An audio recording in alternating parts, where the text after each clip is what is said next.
नमस्कार. महाशिवरात्रीच्या खूप खूप शुभेच्छा. चला पहिले आपण दर्शन घेऊ. महाशिवरात्री म्हणजे चैतन्याचा उत्सव. माघ वद्य चतुर्दशीची ही तिथी म्हणजे केवळ एक रात्र नव्हे, तर अवघ्या चराचरात भरून राहिलेल्या शिवतत्वाचा जागर करणारा दैवी सोहळा.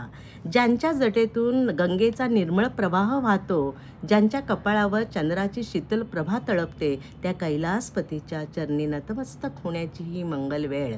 त्रिदलाच्या बेलपत्रात साठवलेली श्रद्धा आणि ओम नम शिवायच्या जयघोषाने धुंद झालेलं वातावरण. महाशिवरात्री म्हणजे भक्तांच्या अंतकरणातील भावनांचा जणू अभिषेकच. आपण आज महाशिवरात्री का साजरी करतात हेही पाहूया. सर्वात प्रचलित कथेनुसार या दिवशी भगवान शिव आणि माता पार्वती यांचा विवाह झाला होता. हे मिलन पुरुष म्हणजे शिव आणि प्रकृती म्हणजे शक्ती यांच्या एकत्रीकरणाचे प्रतीक मानले जाते. म्हणून ही रात्र अत्यंत शुभ मानली जाते.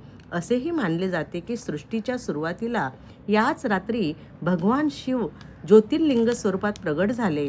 ब्रह्मा आणि विष्णू यांच्यातील श्रेष्ठत्वाचा वाद मिटवण्यासाठी शिव एका विशाल प्रकाशस्तंभाच्या म्हणजे अग्निस्तंभाच्या रूपात समोर आले. त्याला लिंगोद्भव असं म्हटले जाते.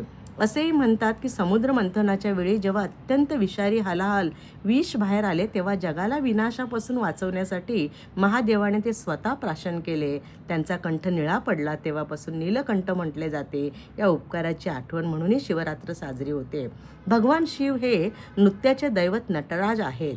पौराणिक कथेनुसार सृष्टीचे सृजन, संवर्धन, विनाश या चक्राचे प्रतीक असलेले आनंद तांडव महादेवाने याच रात्री केले होते. थोडक्यात महाशिवरात्री हा सण अंधारावर प्रकाशाचा, अज्ञानावर ज्ञानाचा, वाईटांवर चांगल्याचा विजय मिळवण्यासाठी साजरा केला जातो. ही महाशिवरात्र आपल्या मनातील विकारांचा लय करून मांगल्याचा उदय करो हीच सदिच्छा. धन्यवाद.